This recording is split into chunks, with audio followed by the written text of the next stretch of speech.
Frank B's Productions. George is a nice man who loves to cook. He makes yummy food for people who need it at a special house in York, Pennsylvania.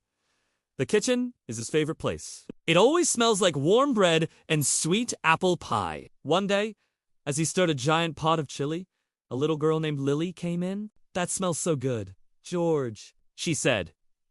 George smiled and gave her a thumbs up. "Cooking for people makes me happy," he said, "especially when it's for my friends here." But George has a secret dream. When he is not cooking, he wants to go fishing. He wants to catch the biggest, most beautiful fish in the whole wide river. It is a giant fish called the big tuna. He heard old friends say, "This fish is so big, it can be longer than his bed. Its scales shimmer like 1,000 little mirrors, and its tail splashes like a giant fan. Its eyes are like big, shiny green stones." One sunny morning, George woke up extra early, even before the sun. The sky was still sleepy and gray. He packed a sandwich and got his favorite fishing stick, which he called Red Rocket. He had a special treat for the fish, a yummy piece of chicken. He walked down to the big river, which was cool and quiet. He felt the little boat bobbed on the water as he climbed inside. Plop went the anchor as he pulled it up. He pushed his boat off from the shore near a big bridge and waved at the sleepy ducks. He felt so happy. As he floated down the river, he saw lots of amazing things. The sun came up and painted the sky with colors of pink and orange. A big bald eagle flew way up high, its white head shining in the sun. Little fish jumped and splashed. George smiled and waved at them. He floated past green trees and quiet houses, and he saw other fishermen in their boats, all looking for their own special fish. He even saw a little family having a picnic on the riverbank. He found a good spot to stop, near an old iron bridge. The water there looked extra dark and deep. He put the chicken on his hook and threw his line in the water. He watched and watched, hoping for the big tuna. He waited and waited. The sun was warm on his face. George ate his yummy sandwich and drank some cool water. He talked to himself.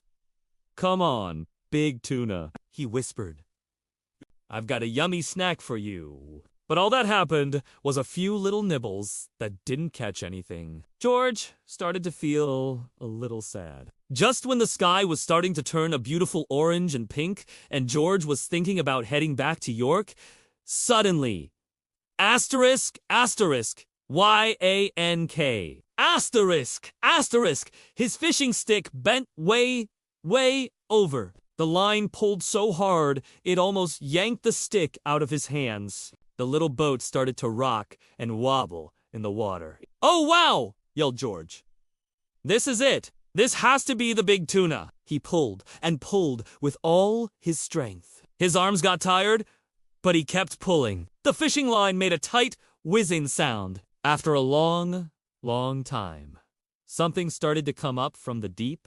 George could see many dark shapes. "It's the big tuna and all its friends," he thought. But when the shapes got close, George's eyes got super big. It was not a giant fish.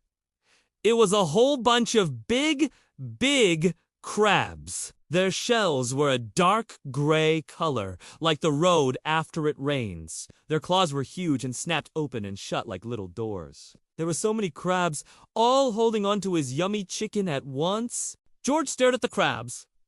Then he started to giggle. He giggled, and then he laughed, a big, happy laugh. It wasn't the fish he wanted, but it was still a super cool catch. He put all the crabs in a big bucket and decided to give them all names.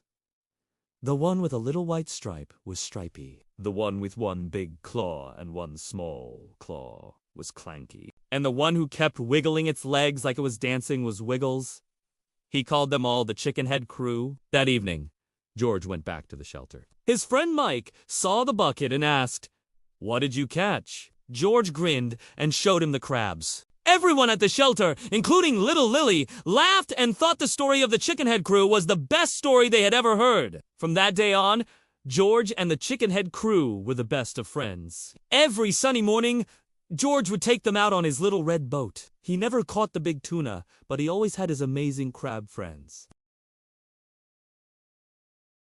And that's our story. Thank you for watching. Please click the like button and subscribe so you do unmiss any of our other fun stories from Frank BS Productions.